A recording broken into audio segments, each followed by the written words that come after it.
నారా చంద్రబాబు నాయుడు గారికి, పవన్ కళ్యాణ్ గారికి, లోకేష్ గారికి నేను ఇప్పుడు ఆండీస్ పర్వత శ్రేణుల్లో ఉన్నానండి. ఇది సముద్ర మట్టానికి 15,000 అడుగుల ఎత్తులో ఉంది.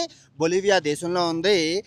ఈ చిన్న ప్రాంతాన్ని టూరిజం హబ్‌గా చేసేసారండి. ఈ ప్రాంతాన్ని హబ్‌గా చేసి వచ్చిన డబ్బులతో చుట్టుపక్కల ఉన్న 1,200 కొండల్లో 500 కొండల్ని అమెరికా అంత రేంజ్‌లో డెవలప్‌మెంట్ చేశారండి. అభివృద్ధి చూసుకుంటే సార్ రింగ్ రోడ్లున్నాయి, మామూలు రోడ్లున్నాయి, ఫ్లైఓవర్లున్నాయి, అండర్‌గ్రౌండ్ టన్నెల్స్ ఉన్నాయి.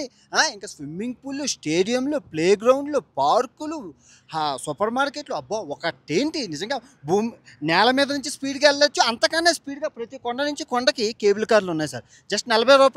40తో ఏ కొండ నుంచి ఏ కొండకైనా 500 కొండలకి ట్రాన్స్‌పోర్టేషను పర్ఫెక్ట్‌గా ఉన్నదండి.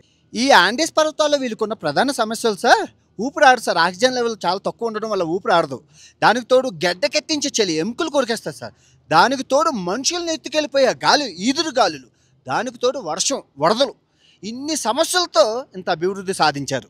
ఈ వీడియో యొక్క ముఖ్య ఉద్దేశం ఏంటంటే సార్, మన దగ్గర కదా తూర్పు కనుమలు, నల్లమల పర్వతాలు, ఎర్రమల పర్వతాలు, పాపికొండ పర్వతాలు మనకే ఉన్నాయి సార్. వీళ్ళు ఇంత చిన్న ప్రదేశాలని టూరిజం హబ్బులుగా చేసి వచ్చిన రెవెన్యూతో 500 కొండలని నిజంగా అన్ని ఫెసిలిటీస్తో ఇన్ని కష్టాలున్నా కూడా ఈ కొండల్లో అభివృద్ధి చేయొచ్చని నిరూపించారు సార్. సో మనం కూడా వీళ్ళని ఆదర్శంగా తీసుకొని మన దగ్గర ఉన్న పర్వత శ్రేణుల్ని కూడా మనం టూరిజం హబ్బులుగా మారుస్తే అధిక ఆదాయం వస్తుంది. ఎందుకంటే సార్ వీళ్ళు జస్ట్ రూ. 300 బ్రేక్ఫాస్ట్తో ఒక పర్సన్కి రూము, ఇద్దరికి రూ. 1000 రూము బ్రేక్ఫాస్ట్తో.